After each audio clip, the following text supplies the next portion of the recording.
protector, my deliverer, my healer, the one who is and is to come. You are the Lord, Jehovah Jireh, Jehovah Nissi. Merci Seigneur, je nous invite à prendre place. Désormais, nous confesserons cela avant la parole. Ça nous met dans la bonne plateforme spirituelle pour saisir la pensée de Dieu. C'est-à-dire, nous nous soumettons entièrement à lui pour qu'il puisse nous parler. Nous sommes dans notre thème annuel intitulé « L'année de la grâce et son impact ». Et chaque dimanche, nous sommes en train de développer la notion, de développer les révélations qui concernent la grâce de Dieu. Et notre objectif, c'est que chacun de nous soit conscient de la grâce de Dieu qu'il a reçue. Le fait d'être en vie, le fait d'avoir le souffle de vie, c'est une grâce. Alléluia. Nous devons dire merci à Dieu chaque jour lorsque nous nous réveillons le matin. Parce que cela ne dépend pas de nous. Dieu nous fait grâce. Et beaucoup ne réalisent pas cela. C'est pour cela que beaucoup se retrouvent en train d'avoir des soucis. Un peu soucis. Des inquiétudes. Certains se posent des questions sur le sens même de la vie. Oui ou non, la vie a-t-elle un sens? Il y en a même qui sont prêts à se suicider, se donner la mort parce qu'ils n'ont pas compris la vie, que cette vie, c'est une grâce de Dieu.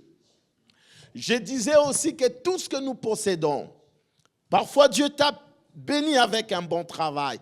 Ce n'est pas parce que tu l'as mérité, c'est seulement la grâce de Dieu. Donc nous devons être conscients cette année que notre vie, c'est la grâce. Dieu a fait de toi maman ou papa. Tu as des enfants. Bien-aimés, il y en a d'autres qui n'en ont pas. Ce n'est pas parce qu'ils voulaient. Ça ne vient pas. Mais toi, tu les as. Rends grâce à Dieu. Alléluia. Parfois, tu vas aux études. Tu vas étudier. Mais sache que pendant que toi, tu es à l'école, il y a d'autres enfants de ton âge qui cherchent comment aller à l'école. Comment aller étudier, mais il n'y a pas de moyens. C'est pour cela, nous devons cette année cultiver tout le jour cet esprit d'action de grâce. La Bible, elle est claire, elle dit en toutes circonstances, rendons grâce à Dieu.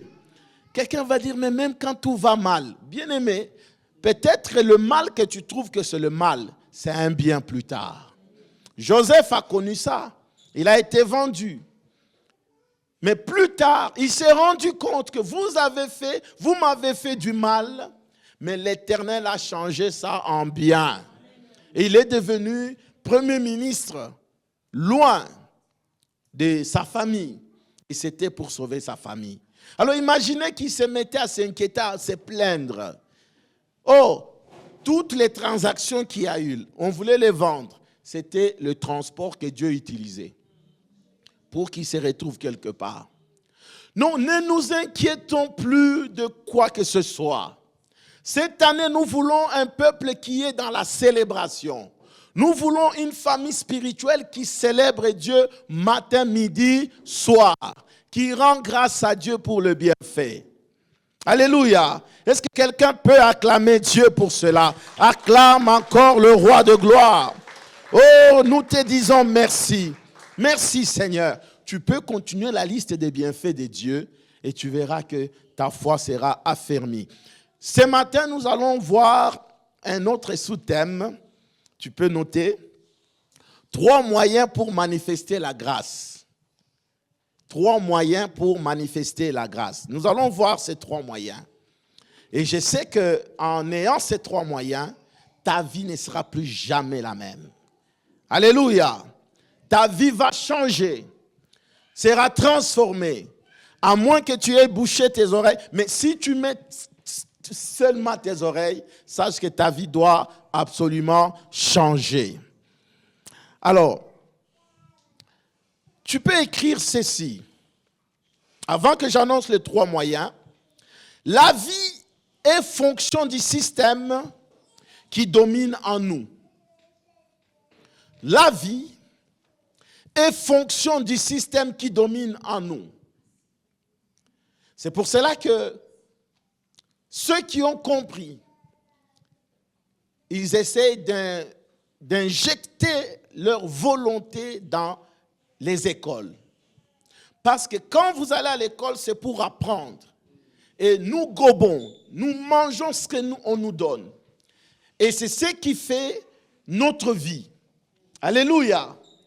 Donc nous devons savoir que la vie est fonction de ce que tu fais entrer en toi. La vie est fonction de ce qui est en toi. Écris encore cette phrase. Ton intérieur, c'est toi-même. Ton intérieur, c'est ça le toi. Donc le corps que nous voyons, l'apparence que nous voyons, ce n'est que l'enveloppe. Mais le contenu, c'est ça toi. Alors, si tu veux que le toi puisse produire des bons fruits, il faut les travailler. Il faut un travail. Tu veux être prospère, tu veux être quelqu'un qui est la source des bénédictions, il y a un travail à faire au-dedans de toi. Alléluia. Ici, c'est pour dire ceci. Si nous connaissons des difficultés ou des problèmes, le premier réflexe, la première réaction, rentre en toi. Examine-toi. Évitons de regarder les défauts ou nos échecs en disant que leur cause, c'est dû à l'extérieur, à la famille, aux gens. Alléluia.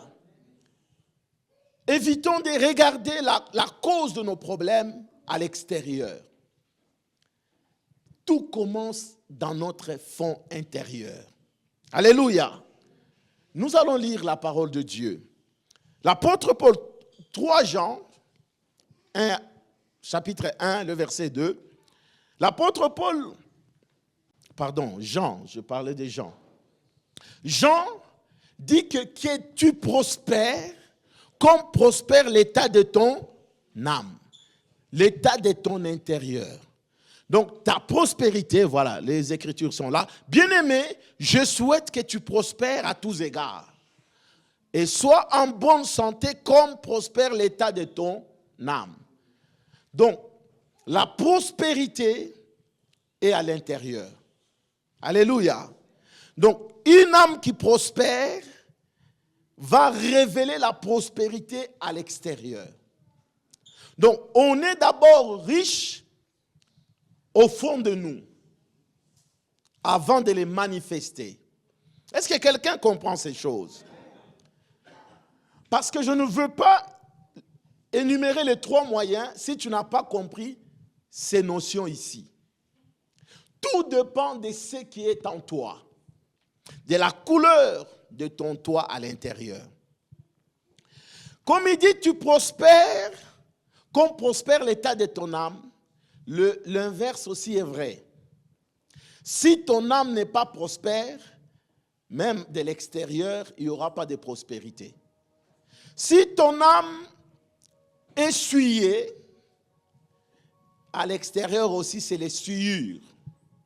Alléluia.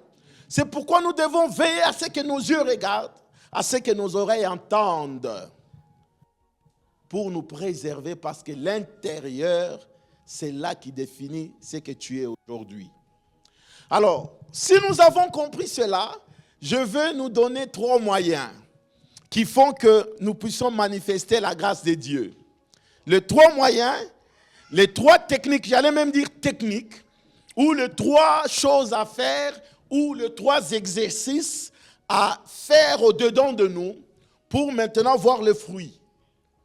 Première technique, ou premier moyen.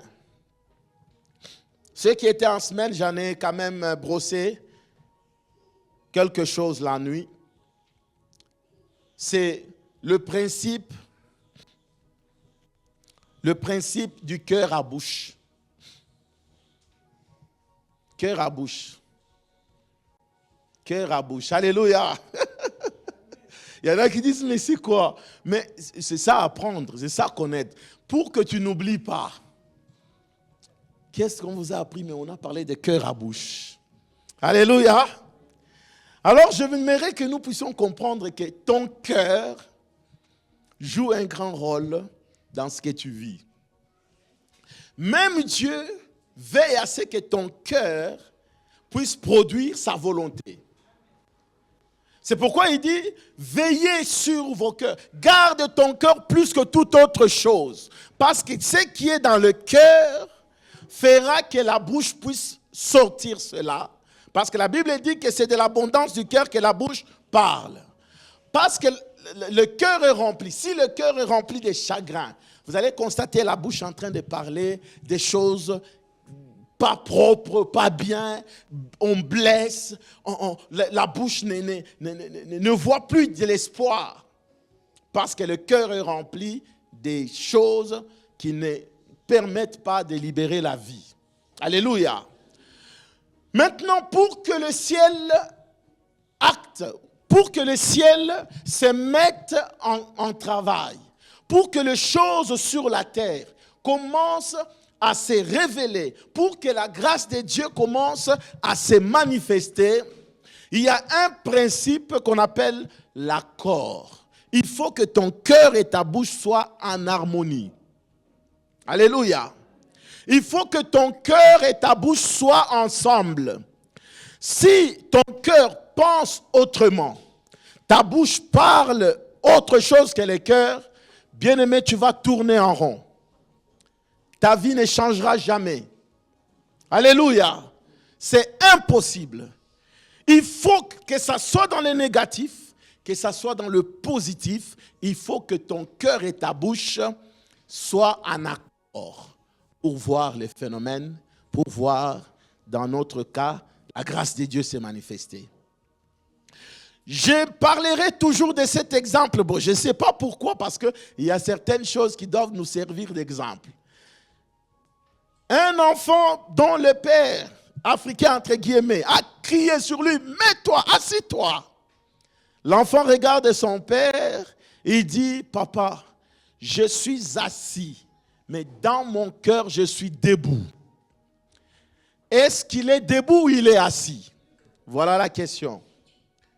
Hein? J'entends là-bas debout, d'autres disent il est assis. Alléluia. Un enfant dont le papa demandait, hein?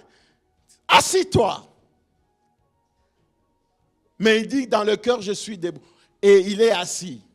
Bien-aimé, il est debout. Il est debout. Mais le problème ici dans mon exemple, c'est pas que nous puissions donner la bonne réponse. Mais non. En fait, l'enfant a créé une confusion. Lorsque ton cœur parle autre chose, ta bouche confesse autre chose, c'est la confusion et c'est le chaos. J'ouvre encore un autre exemple. Sœur, le frère vient, le monsieur vient, je t'aime. Tu lui fais confiance aux premiers abords. Tu cours un risque. Parce que est-ce que je t'aime là, il vient du cœur ou c'est de la bouche? Alléluia. Parce qu'il y a d'autres, je t'aime, c'est parce que tu étais bien maquillé. Mais maintenant, pour savoir si ça vient du cœur, c'est là le problème. Et si ce n'est pas le cas, la confusion entre, vous allez voir que la relation n'est pas sérieuse. Alléluia. Nous devons faire attention. C'est un exercice à faire. Il y a beaucoup de choses qui ne s'accomplissent pas dans nos vies parce que nos cœurs pensent autrement et nos bouches confessent autre chose. Ça ne marchera pas. Alléluia. Il faudra veiller à ce que tu trouves que est-ce que le je t'aime qui est sorti du cœur ou seulement de la bouche. Mais si tu découvres que c'est le cœur qui a parlé ensemble avec la bouche, tu peux être sûr que ça ira loin. Alléluia. On va lire les Écritures de toutes les façons. Matthieu chapitre 18, 18 à 20. 18 à 20.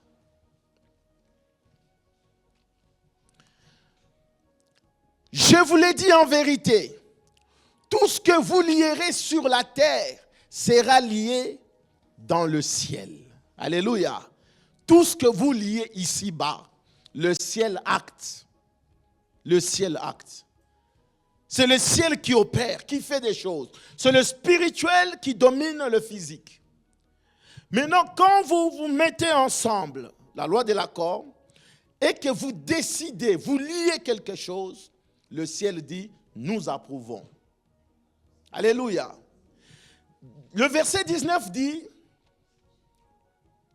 je vous dis encore que si deux d'entre vous s'accordent sur la terre pour demander une quelconque chose, elle leur sera accordée par mon Père qui est dans le cieux. Mais bien-aimés dans le Seigneur, si nous voulons voir des résultats, si nous voulons aller loin, sachons une chose, il y a la loi de l'accord qui joue. La loi de l'accord. Si ton cœur ne s'accorde pas avec ta bouche, ça ne marchera pas. Alors nous devons faire cet exercice pour que notre intérieur, le cœur en particulier, confesse la même chose que la bouche. J'ai comme l'impression que tu n'as pas encore bien compris. En fait, si vous voulez réussir, il faut la loi de l'accord. Il faut que vous puissiez vous mettre en accord, avoir la même pensée, la même motivation pour voir les résultats. Si nous sommes 10 ou 20, nous poursuivons un but. Mais parmi les 20, d'autres ne sont pas en train de poursuivre le même but, le groupe n'ira pas loin. Alléluia. Tu es en train de prier pour ton projet. Ton cœur ne croit même pas à ce projet-là. Bien-aimé, rien ne va se passer. Tu es en train de prier pour ce mariage, mais dans ton cœur, tu ne crois pas que Dieu peut bénir avec un mariage stable et heureux. Tu vas prier, ça va être des paroles vaines. Alléluia. Et c'est ce que Dieu dit. Il dit à Moïse, ce peuple au courette m'adore des lèvres. C'est-à-dire, l'adoration ne vient pas du cœur. Et là, Dieu ne sait pas agréer ça. C'est pour cela que ton oui soit oui, ton non soit non. Les chrétiens hybrides, bien-aimés, ne peuvent jamais réussir. Hybrides, c'est-à-dire il y a le carburant et l'électricité. Un chrétien qui est tantôt il est dans le monde, tantôt il est c'est Jésus. La Bible dit que si tu es tiède, je te vommirai. Il est l'heure, il est temps de prendre des décisions, d'être enfant de Dieu. Alléluia. Pas enfant de Dieu et enfant du diable, ça n'existe pas. Un chrétien qui croit dans son cœur. Alléluia. Qu'on nous mette Romains chapitre 10, le verset 9. Si tu crois, il y a le cœur et la bouche. Il dit, si tu confesses de ta bouche le Seigneur Jésus, et si tu crois dans ton cœur que Dieu l'a ressuscité des morts, si tu crois dans ton cœur, donc il y a d'abord la bouche qui doit confesser et le cœur qui doit croire. Et ils confessent la même chose. Est-ce que quelqu'un a saisi? Et c'est là qu'on est sauvé. Il dit, tu seras sauvé. Seulement si ta bouche confesse et le cœur aussi croit. Donc tu ne peux pas confesser les choses dont tu ne crois pas. Alors tu tournes en rond, c'est une perte de temps. C'est une perte de temps. Alors nous allons comprendre une chose. Quelqu'un dira que c'est difficile. Oui, c'est difficile. Parce qu'en toi, il y a des nations qui se disputent. En toi, il y a deux nations qui se disputent. Genèse chapitre 25. Tu peux mettre 20 jusqu'à 24.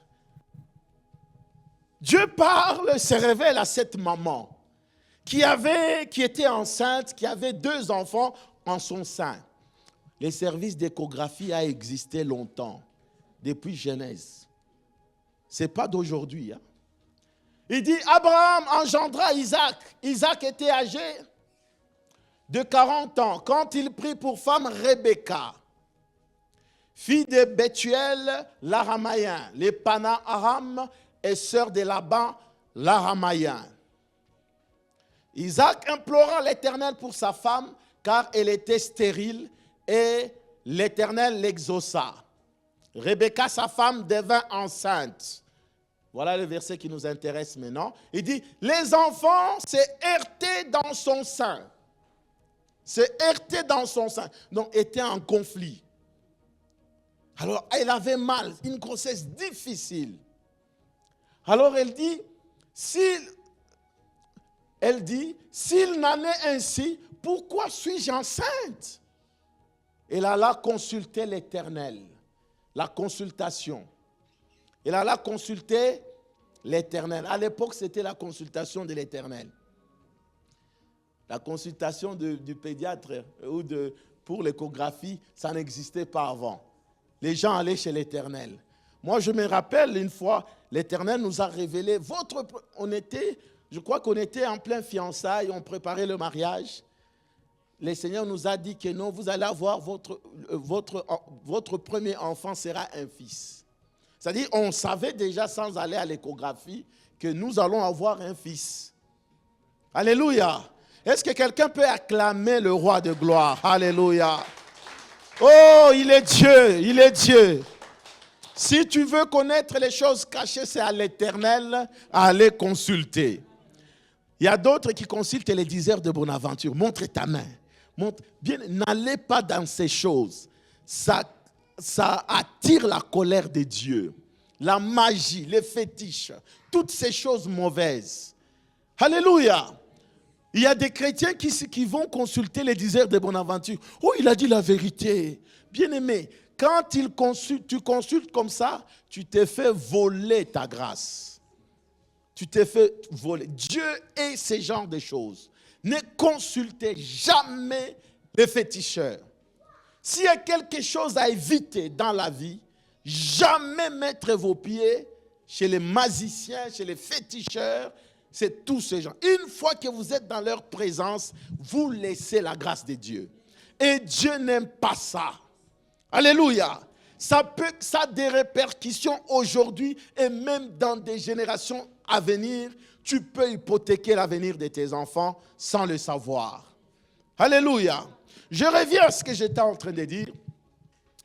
2 nations sont en conflit dans le sein d'une maman, Rebecca.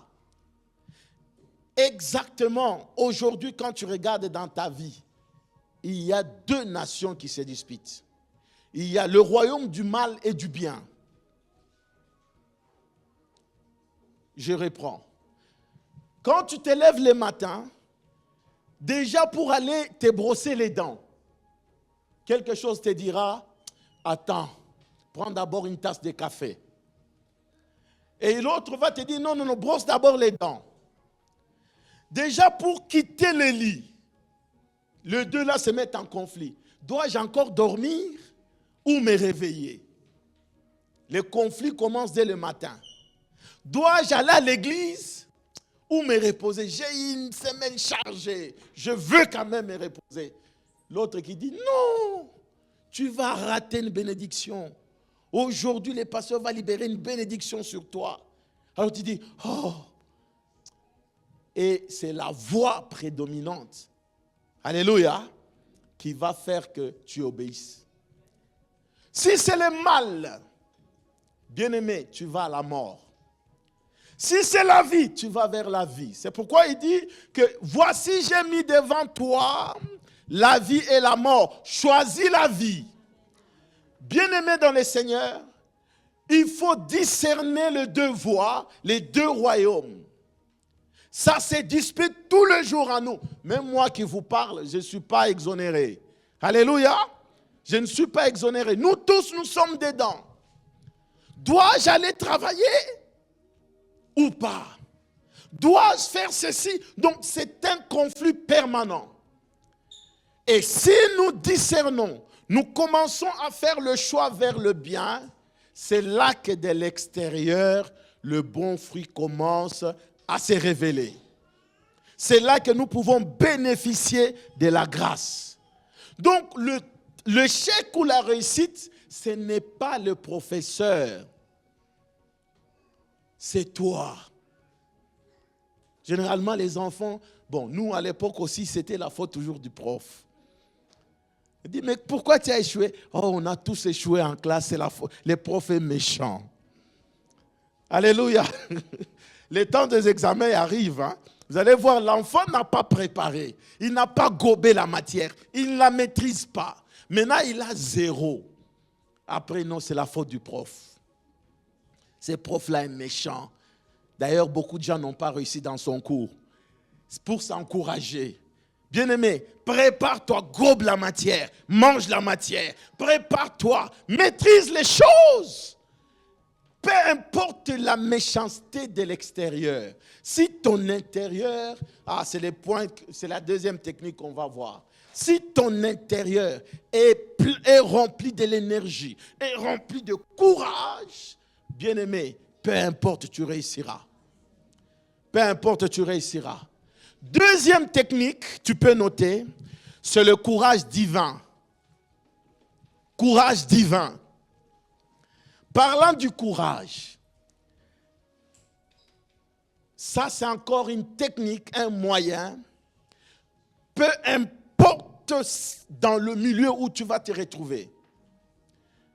Le courage t'amènera toujours à réussir. Le courage t'amènera toujours à réussir. Est-ce qu'il y a-t-il des courageux ici?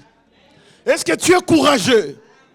Bien-aimé, le courage, c'est ça le fétiche que je te donne ce matin.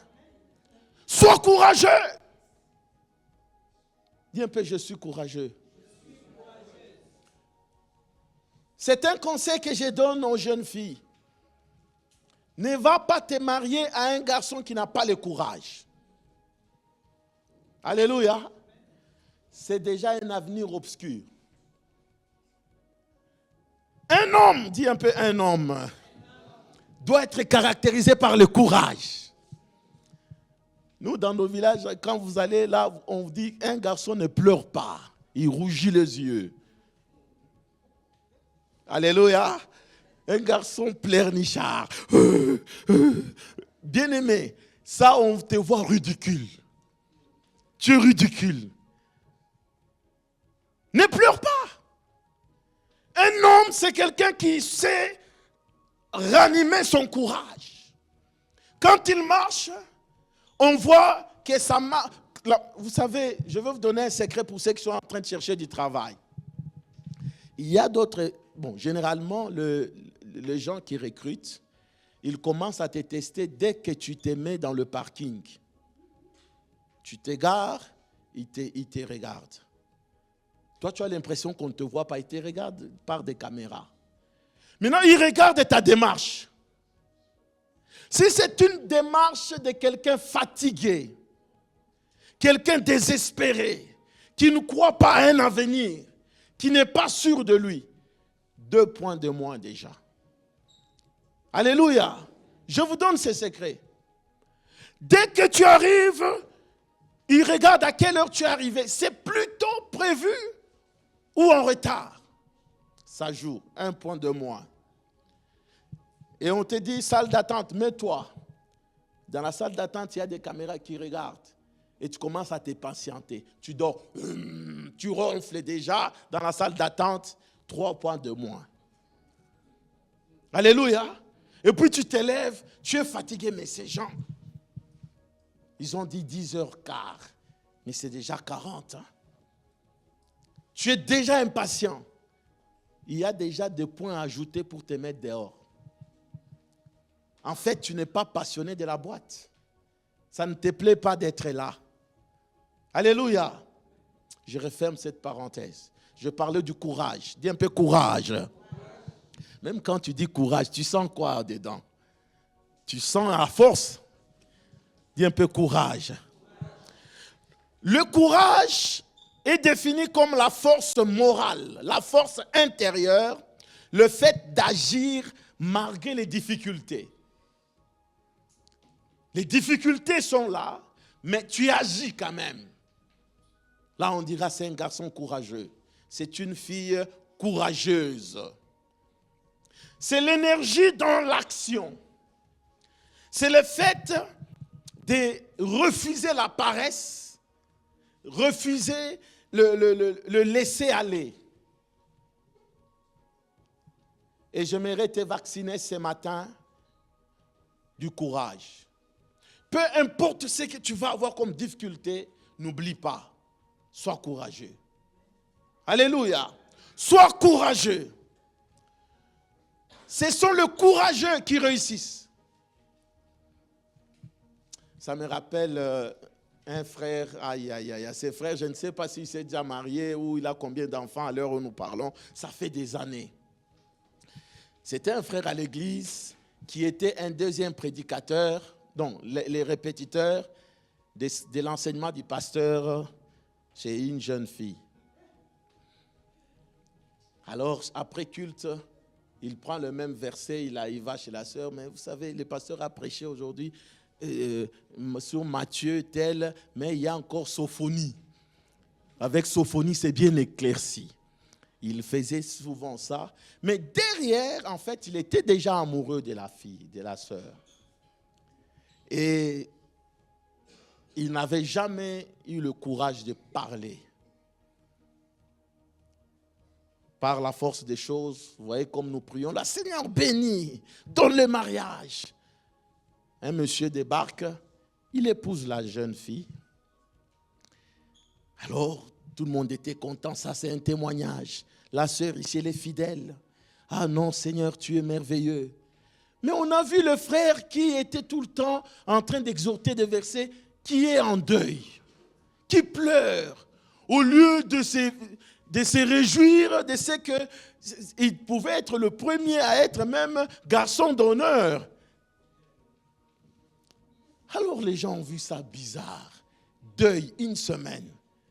Il pleurait. Alors maintenant il pleure. Elle m'a trahi. Elle m'a trahi. Mais quoi frère? Assis-toi un peu, explique-nous. Oh non, la sœur m'a trahi, a épousé quelqu'un d'autre. Or, c'est moi qui avait l'intention de... Alors, on a regardé les frères, on a dit, mais ce n'était que l'intention, frère. Tu lui avais parlé comme ça? Oh non, je n'avais jamais eu ce courage de lui parler. Frère, par manque de courage. Et la sœur, c'était une bonne sœur, un enfant de Dieu. Le frère a raté par manque de courage. Dis un peu courage. Par manque de courage. Combien de gens ratent par manque de courage? Et la fille était déjà mariée, c'est fini. Je crois que les frères devraient apprendre la notion de courage. Ils pouvaient dire, non sœur, aujourd'hui ce n'est pas Sophonie. Ils pouvaient arriver un matin, non, ce n'est pas Sophonie aujourd'hui. Aujourd'hui, je viens te dire que je suis amoureux. Alléluia. Prenez courage. Prenez courage. Bien-aimé, le courage fera que tu puisses franchir des échelons. Le courage te fera réussir. Dis un peu courage. Dans la Bible, il y a David qui a, mes bien-aimés, prodigué un conseil à son fils Salomon. Lisons les Écritures dans 1 Chronique 28, 9 à 10 et le verset 20, parce que le texte est long. Salomon était choisi par Dieu pour remplacer le roi David. Et le roi David, trouvant que les gars avaient une grande charge, non seulement de bâtir le temple pour Dieu, que lui ne pouvait pas parce qu'il avait les sangs à main. Et Dieu a décidé que ce soit son fils Salomon. Alors, vis-à-vis de cette charge, regardez ce que maintenant David prodigue en termes de conseils à son fils, le roi David. La Bible dit, et toi, Salomon, mon fils, connais le Dieu de ton père et sers-le d'un cœur dévoué. D'un cœur dévoué. Le cœur est à l'intérieur. Dévoué. Et d'une âme bien disposée, car l'Éternel sonde tous les cœurs et pénètre tous les desseins et toutes les pensées. Si tu les cherches, il se laissera trouver par toi, mais si tu l'abandonnes, il te rejettera pour toujours. 10. Considère maintenant que l'Éternel t'a choisi, afin que tu bâtisses une maison qui serve de sanctuaire, fortifie-toi. Alléluia. Là, il travaille l'intérieur de son fils.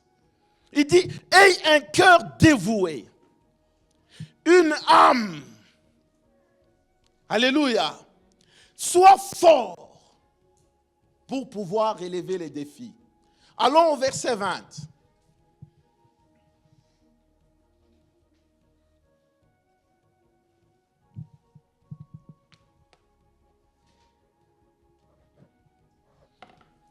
Le verset 20, voilà encore ce qu'il lui dit. Son fils, David dit à Salomon son fils, fortifie-toi, prends courage. Prends quoi? Et agis. Bien-aimé, on ne peut pas parler du courage s'il n'y a pas de difficultés. Si on n'est pas susceptible d'affronter des gros défis. On demande à quelqu'un qui est en face des défis, des difficultés de la vie, on lui dit prends courage. Et c'est ce que Dieu fait tout le jour. Le mot courage, si vous lisez dans les commentaires bibliques, le mot courage figure 365 fois dans la Bible. Ce qui équivaut à 365 jours, année annuelle. Alléluia. Ça veut tout simplement dire que chaque matin, Dieu est en train de te dire, prends courage, prends courage, prends courage. Ah, dis un peu avec moi, je prends courage. Je prends courage. Et quand tu veux que ça bouge, prends ta main, tu fais courage. Quand tu le fais comme ça le matin, ta journée commence à être influencée par ton courage. Fais un peu courage. Bien-aimé, Dieu te parle, peu importe la dimension des sorcelleries, peu importe ce que le diable a fait, mais quand tu es... D'ailleurs, le diable ne peut pas recruter quelqu'un qui n'est pas courageux. Vous savez ça? Les gens qui font des grandes choses courageusement, les diables les visent, c'est leur cible aussi. Pourquoi? Parce que quelqu'un qui est déjà hybride, même le diable n'a rien à faire avec lui. Parce qu'il sait qu'il peut même croire en Dieu et être sauvé. Mais ceux qui ont le courage, on les cherche pour faire des grandes choses avec eux. Donc tu ne seras pas perdant en cultivant ce courage, en acceptant d'être courageux. Nous sommes dans le livre de Josué. Moïse meurt. Il laisse Josué derrière lui, un jeune soldat qui était tout le temps avec lui. Maintenant, Dieu le choisit pour conduire le peuple vers Canaan. Regardez ce que Dieu lui dit. Allons dans Josué, chapitre 1, 6 à 9. Dieu dit, Josué, c'est vrai que tu es jeune. Tu as vu Moïse faire des miracles, des signes prodiges, mais toi, il n'y a rien en toi. Mais je vais te donner les secrets. Là, il commence à lui dire que ce livre de la loi ne s'éloigne point de ta bouche. Médite le jour et nuit. C'est alors que tu verras du succès. Mais on arrive au verset 6, regardez. Il dit, fortifie-toi, prends courage. Prends courage. Car c'est toi qui mettras ces peuples en possession du pays que j'ai juré à leur père de leur donner. Fortifie-toi seulement et aie bon courage, en agissant fidèlement selon toute la loi que Moïse, mon serviteur, t'a prescrite. Ne t'en détourne ni à droite ni à gauche, afin de réussir dans tout ce que tu entreprendras. que ces livres de la loi ne s'éloignent point de ta bouche, mais dites-le jour et nuit pour agir fidèlement selon tout ce qui est écrit, car c'est alors que tu auras du succès dans tes entreprises, c'est alors que tu réussiras. 9. Ne t'ai-je pas donné cet ordre? Bien-aimé, le courage, c'est un ordre de Dieu. L'ordre, c'est quoi? Obligé. Dis un peu, je suis obligé. Dieu te donne l'ordre. Le courage, c'est un ordre. Nous avons nos enfants à la maison. S'ils perdent courage, ordonne qu'ils soient courageux. C'est un ordre. Parce qu'il n'y a pas un autre moyen qui va t'amener à expérimenter la grâce de Dieu. Dieu a déjà parlé sur toi. Dieu t'a déjà béni. Il t'a donné le souffle de vie. Il t'a donné les capacités intellectuelles. Il t'a donné les capacités physiques. Aïe, aïe, aïe, aïe, aïe. Mais tu te mets là découragé. Non, bien-aimé. Courage. Dis un peu courage. Peu importe. Je disais tout à l'heure, même si c'est les sorciers qui sont nombreux, qui veulent t'étrangler, sois courageux. Tu vas faire face. Même si je traverse la vallée de l'ombre de la mort, je ne crains aucun mal, car ta houette et ton bâton me rassurent. Bien-aimé, si c'était seulement que les sorciers étaient plus forts que Dieu, ils nous auraient tous bouffés. Maintenant, si le diable est fort, qu'il change l'hiver en été, qu'on se réveille un jour, on dit non, les satanistes ont décidé, il y a maintenant 6 saisons. Là où il y avait l'hiver, bon, ils ont mis ça, c'est l'été. Bien aimé, c'est impossible. Nous avons un Dieu qui a mis les limites et personne ne peut les changer. Nous avons un Dieu qui a créé toutes choses et que rien ne peut échapper à ces dieux. Il est omniprésent, il est omniscient. Omniscient, c'est-à-dire il connaît toutes choses. Omniprésent, il est partout. Mais les sorciers ne sont jamais partout. Même les diables n'ont jamais rien créé. C'est ce Dieu-là qui dit courage. Tu veux réussir? Courage. Tu as ma grâce sur toi. Courage. L'apôtre Paul lui-même, quand on lit 1 Corinthiens 15, au verset 10, il dit, j'ai beaucoup travaillé, de plus que tous les autres. Donc, il a été courageux. Tous les apôtres, parmi tous les apôtres, Paul était un des courageux. Même quand il était arrêté, mis en prison, bien-aimé, son courage a fait qu'il écrive les épîtres. Son courage a fait qu'il annonce encore l'évangile. Alléluia. Dis un peu, je suis courageux. Je suis courageux. Le courage, c'est un ordre. Recevez cet ordre dès maintenant. En sortant d'ici, si tu avais un projet qui te fait peur, prends courage. S'il y a des choses qui commencent à t'inquiéter, même non, moi, bien-aimé, ne te mets pas à t'apitoyer sur toi-même. Ne te mets pas à te poser des questions. Oh, on m'a abandonné, on m'a rejeté. Je te dis que même si c'est l'employeur qui vient de te mettre dehors, bien-aimé, ne pleure pas. Sois courageux. Prends tes documents. Va soit te former, ajouter encore plus de capacités en toi. Et on va te chercher. Bien-aimé, on n'a pas de choix. Si toi, tu n'es pas courageux, bien-aimé, tu n'iras pas loin. J'ai besoin d'une armée de gens courageux. J'ai besoin des hommes et des femmes courageux dans l'église. Bien-aimé, l'église de Jésus-Christ doit être formée de gens courageux. Vous sortez pour l'évangile, vous êtes courageux. Même si on vous insulte, un courageux fait fi de toutes ces choses. Il avance parce qu'il vise un but. Mais si toi, tu es toujours découragé les matins, les soirs, oh, je suis fatigué, oh, pasteur, je ne m'en sors pas, c'est difficile. Bien-aimé, tu n'es pas fait pour marcher avec nous. Il faut que tu sois courageux. On peut t'attaquer le matin, midi ou soir, mais ne te mets pas à terre. Lève-toi, dis que je réussirai, je les affronterai, ça va marcher, aïe, aïe, aïe, aïe, aïe, aïe. Ça va marcher. peu importe ce que l'ennemi fait, ça va marcher. Ils peuvent faire des réunions. Non, les églises, vous allez fermer. Il y aura ceci. Ça va marcher. Ils vont nous voir aujourd'hui. Ils viendront dans 6 mois, dans 1 an. Ils diront ça, c'est le doigt de Dieu. Pourquoi? Parce que nous avons appris une chose, c'est le courage. Aïe, aïe, aïe, aïe.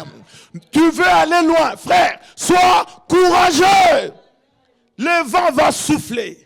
Les problèmes viendront. Maintenant, toi, si tu n'aimes pas les problèmes, viens, je vais prier pour que Dieu t'amène directement au paradis.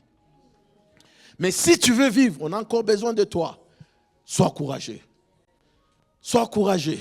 Ce n'est pas parce que tu as échoué 1 fois, 2 fois. Oh, ça c'est ma 6e fois. Mais non, je n'arrive plus rien. Bien aimé, même si tu échoues 20 fois, il y a les savants ici, Einstein. Alléluia. S'il te dit autant de fois qu'il a échoué, tu seras étonné. Toi, tu n'es qu'à tes débuts. L'échec n'est pas la finalité.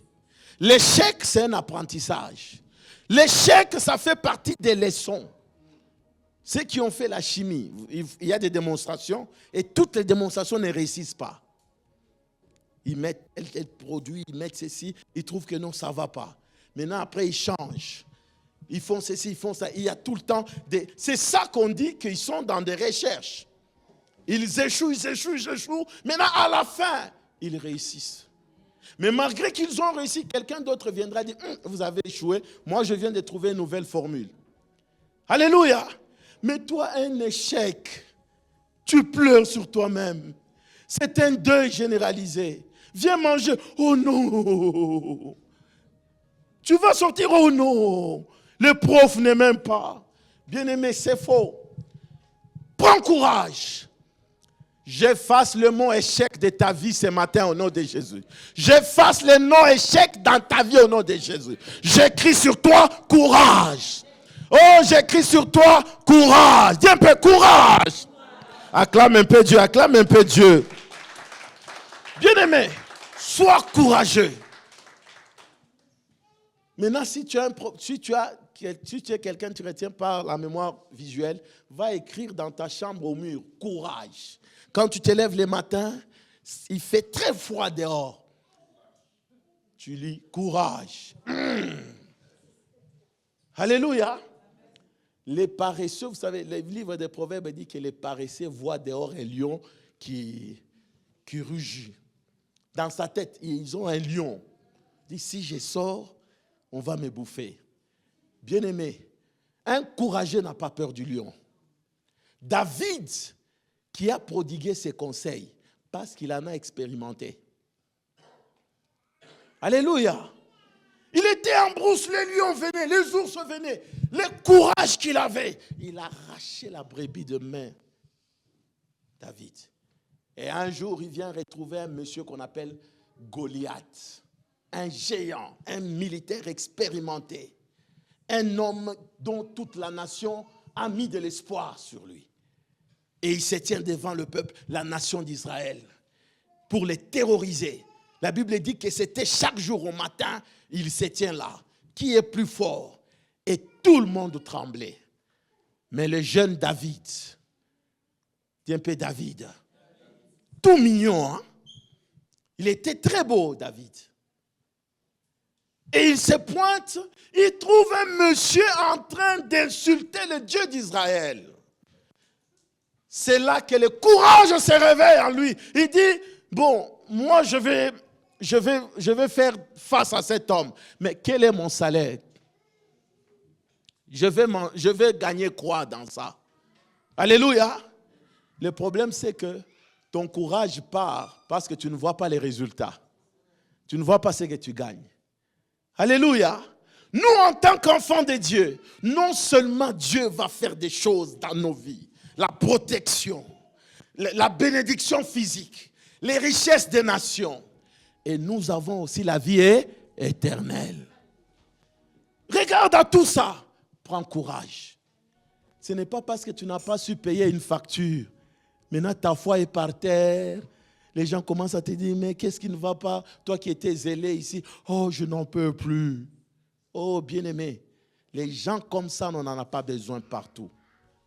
on n'en a pas besoin. Même chez les diables, on n'en a pas besoin. Alléluia. Et ici, j'aimerais lancer même l'appel. N'aie pas à côté de toi des gens découragés. Il ne faut pas faire un club de découragés. Les gens qui sont là, oh, on vient de me dire que la maladie a encore augmenté. L'autre qui dit, ah mais moi, on m'a donné que 6 mois pour vivre. Hein. L'autre qui s'exclame là-bas, et moi, il ne me reste que 2 jours. Et il commence à se mettre à pleurer. Bien-aimé, il faut quelqu'un qui arrive, qui dit oui, nous sommes malades. C'est vrai que c'est difficile, mais je crois que nous pouvons être guéris. Je crois qu'il y a une autre possibilité. Je crois que nous pouvons nous en sortir. Bien-aimé, si tu vois quelqu'un qui a un langage négatif, ne lui donne pas tes oreilles. Il va te tuer. Oh, c'est dur, dur. C'est dur, dur. Et quand je regarde certains, bon, j'allais parler asiatique, mais aussi africain. Oh, moi je ne sais pas trouver, moi ceci parce que moi je suis ceci. Bien-aimé, tu es ceci. C'est ce qui te bloque. Tu n'es pas courageux. C'est le courage. Alléluia. C'est le courage. Prenez le courage au nom de Jésus. Que le courage entre dans votre sang. Que le courage s'installe en vous au nom de... C'est important. Mes bien-aimés, nous voulons des courageux. Nous voulons des hommes et des femmes. Malgré que les vents et marées arrivent, ils sont capables de nager dedans et de s'en sortir. Regardez les films américains. Moi, j'aimais beaucoup les films américains. Je les aime même jusqu'à aujourd'hui. Les Américains, ils savent vendre leur image.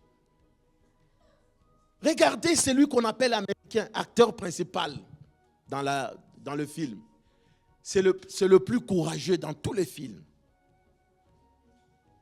Vous avez déjà remarqué ça? Vous allez voir, à l'époque, on regardait Rambo. Dis un peu Rambo. Ça, c'est notre génération. Hein. Nous sommes de la génération des Rambo. Rambo 1, Rambo 2. Et quand Rambo était là, on vient lui arracher sa fille. Et on a pris sa femme en otage. Et là, il est pensif, il commence à réfléchir. Et puis, il se souvient qu'il y a un maître entraîneur. Il connaît la boxe. Il cherche, il va s'inscrire. Il commence à s'entraîner, il s'entraîne. Un peu comme tu fais ici dans la prière. Nous sommes dans l'entraînement. Alléluia. Nous nous entraînons dans la bataille.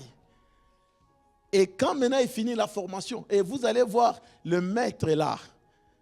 Il s'appelle le Chung Chong. Maître Chung Chong. Maître là qui lui montre comment il faut faire. Et quand il finit la formation, il commence à aller délivrer sa fille et sa femme. Quand il se met maintenant dans la peau du courageux, dis un peu courageux, plus rien devant lui ne peut tenir. Il ne voit plus devant lui les risques de mourir. Devant lui, il ne voit que libérer sa femme et sa fille. Et quand il entre, curieusement, lui, ses armes fonctionnent très bien. Mais pas les armes de l'ennemi. Quand il entre dedans, curieusement, tout le monde est distrait, on ne le voit pas. Curieusement, c'est toujours à son avantage. Il trouve la garde qui est là. Il tue tout le monde. Alléluia. Ils nous vendent quoi? Le courage. Ils nous ont vendu que c'est un peuple courageux. Et quand tu vois un Américain à l'aéroport, tout le monde regarde, oh, c'est le courageux. Tout le monde a toujours une bonne image des Américains. Pourquoi? Parce qu'on les a vendus comme des peuples courageux. Les peuples battants. Ah, je déclare ce matin, sois courageux. Nous sommes un peuple courageux. Si tu es fils et fille de cette maison, l'ADN du courage te saisit. Recevez l'ADN du courage. Recevez l'ADN du courage. Au nom de... Bien-aimé, moi, le courage me caractérise. Le courage, c'est moi. Je ne vois pas l'échec. Il n'y a pas d'échec dans ma vie. Il n'y a pas d'échec.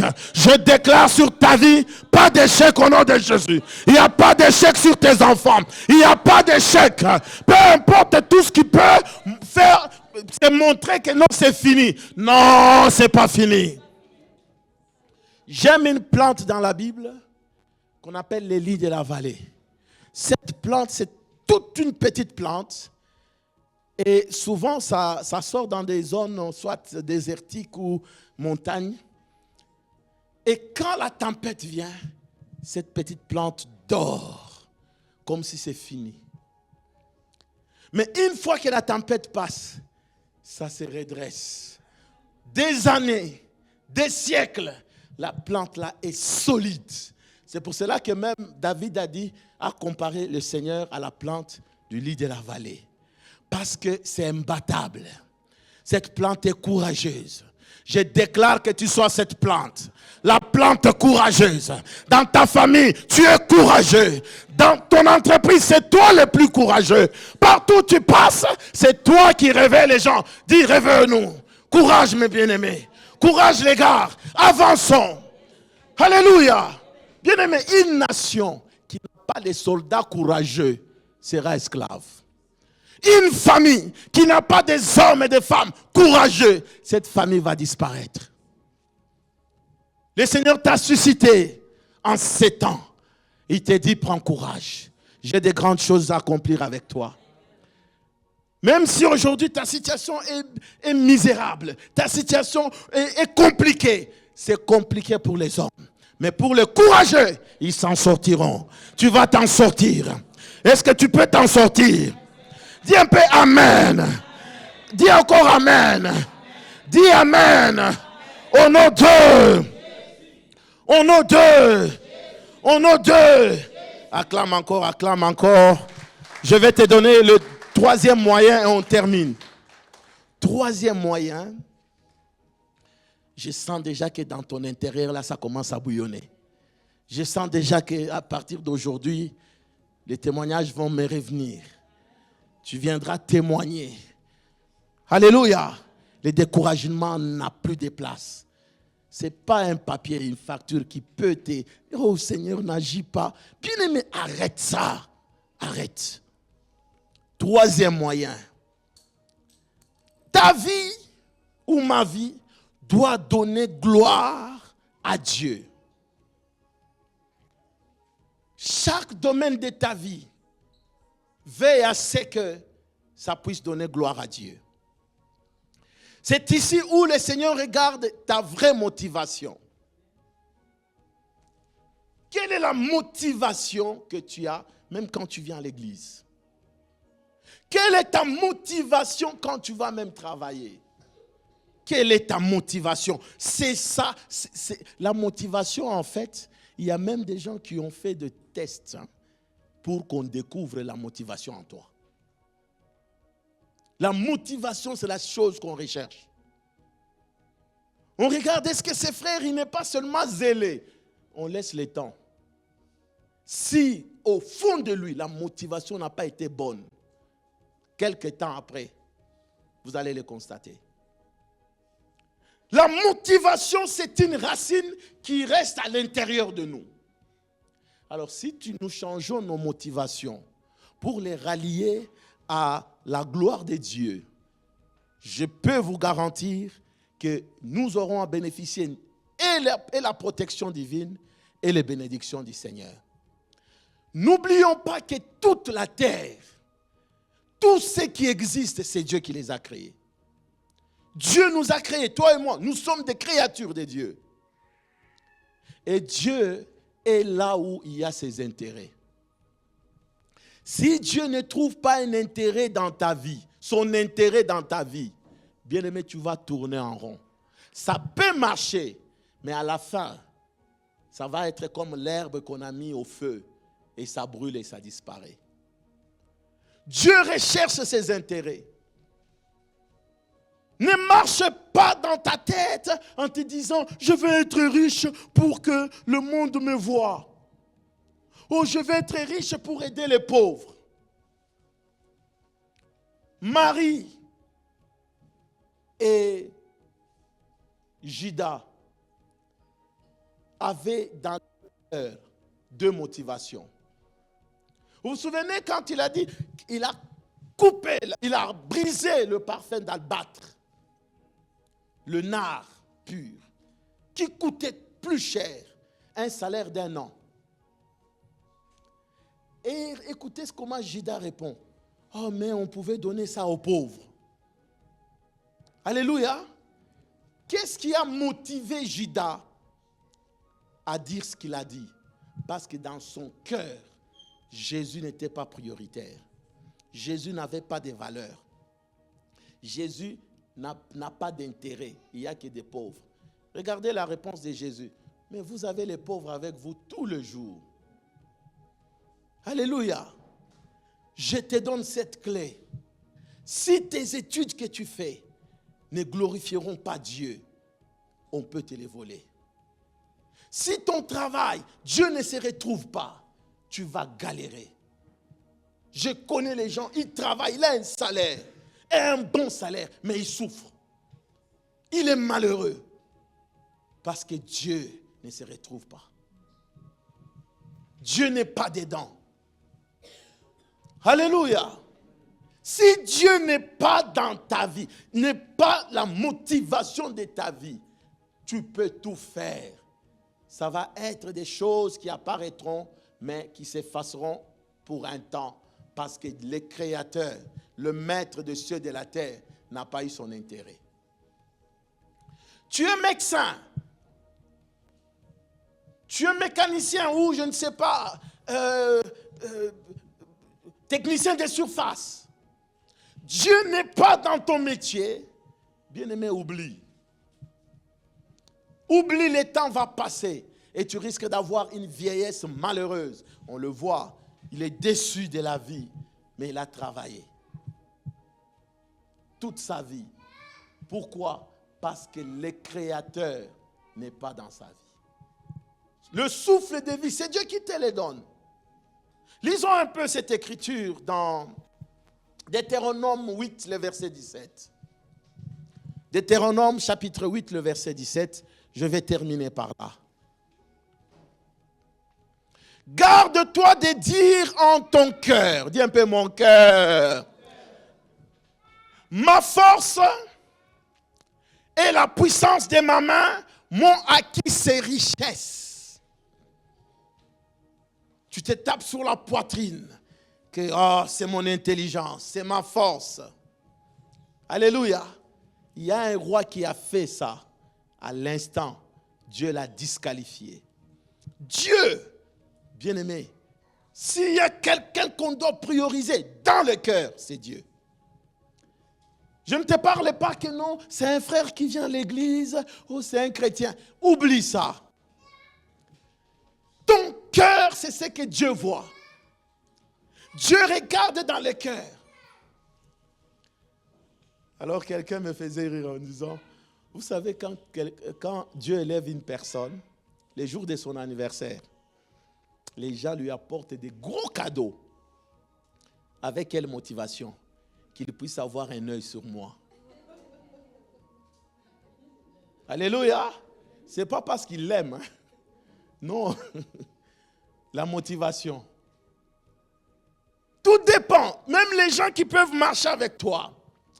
Regarde, étudie, que Dieu te donne le discernement. Si tu découvres qu'au fond de la racine, la motivation, c'est autre chose que le vrai amour, fais attention. Parce que le jour où l'intérêt va cesser, ils vont te tuer. Que Dieu nous donne la bonne motivation.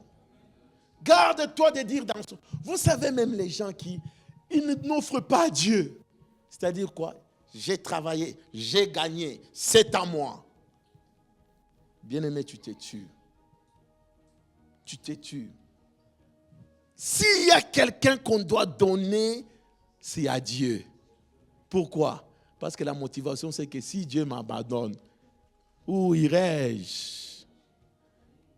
Alléluia. Fais de sorte que le cœur de Dieu se réjouisse à ton sujet. Flatte Dieu. Flatte-le par tes offrandes, tes dîmes. Seigneur, c'est ta part. Dieu regarde dans le cœur et dit, dans son travail, je me retrouve. Dans ses projets, je me retrouve. Moi, Dieu, je te protège. Peut-être que tu ne le savais pas. Je t'assure que le maître de l'univers, c'est Dieu. C'est lui qui a créé toutes choses, c'est Dieu. Fais de sorte que ton cœur, c'est à profit. Hein? Alléluia. Bien-aimé, si les hommes ont fait tout pour les plaire, d'autres leurs parents, d'autres leurs amis, mais n'oublie pas quelqu'un en premier, c'est Dieu. Flatte-le. Seigneur, moi mon argent, c'est pour l'évangile. C'est pour toi, Seigneur. Je le fais en ton nom. Ma vie, c'est pour toi, Seigneur. La Bible dit que fais de l'Éternel tes délices. Tes délices. Mais qui est-ce qui va avoir tes délices? C'est Dieu. Alléluia. Moi et ma maison, nous servirons l'Éternel. Que Dieu trouve son siège chez toi. Alléluia. Tu as des enfants. Priorité. Dis-leur, c'est Dieu. Si l'enfant trouve que priorité un dimanche, c'est aller au sport, vous le tuez. Alléluia. Vous le tuez. Moi, Pierre-Emmanuel était inscrit on voulait l'inscrire à des foot ou autre dimanche. J'ai dit, mon fils, tu peux oublier ça. Nous servons avec toi. Tu auras ta vie après. Pourquoi?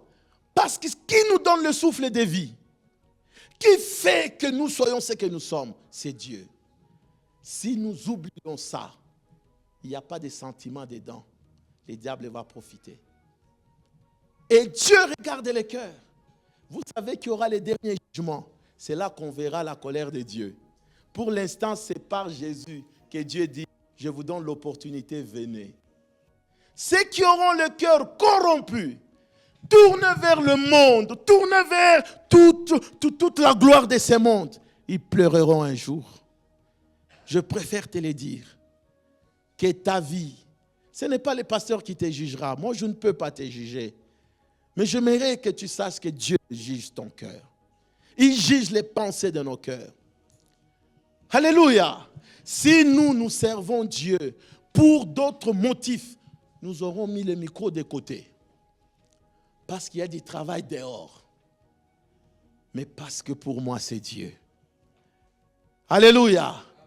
Je termine par là. Si tu aimes les pasteurs Steve, aime d'abord Dieu.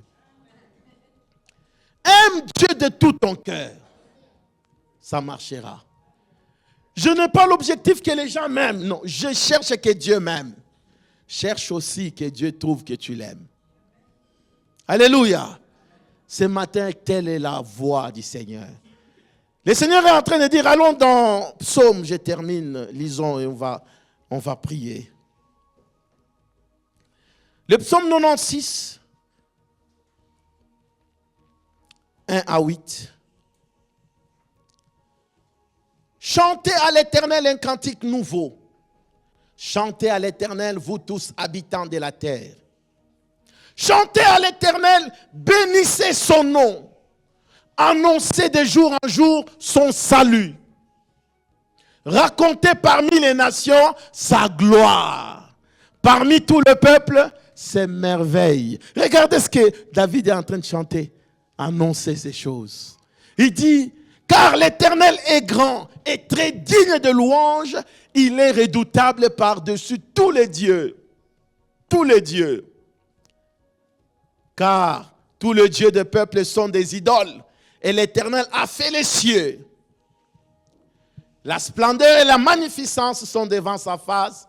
La gloire et la majesté sont dans son sanctuaire. Alléluia. Bien-aimés, pour tester la motivation au fond de nous, vous allez le voir par le fruit. Quand Dieu agit dans ta vie, quand Dieu te bénit, il faut lui donner la gloire. Comment tu as fait pour trouver ce travail? Non, c'est Dieu. Comment tu as fait pour être en bonne santé? Non, c'est Dieu, mes bien-aimés.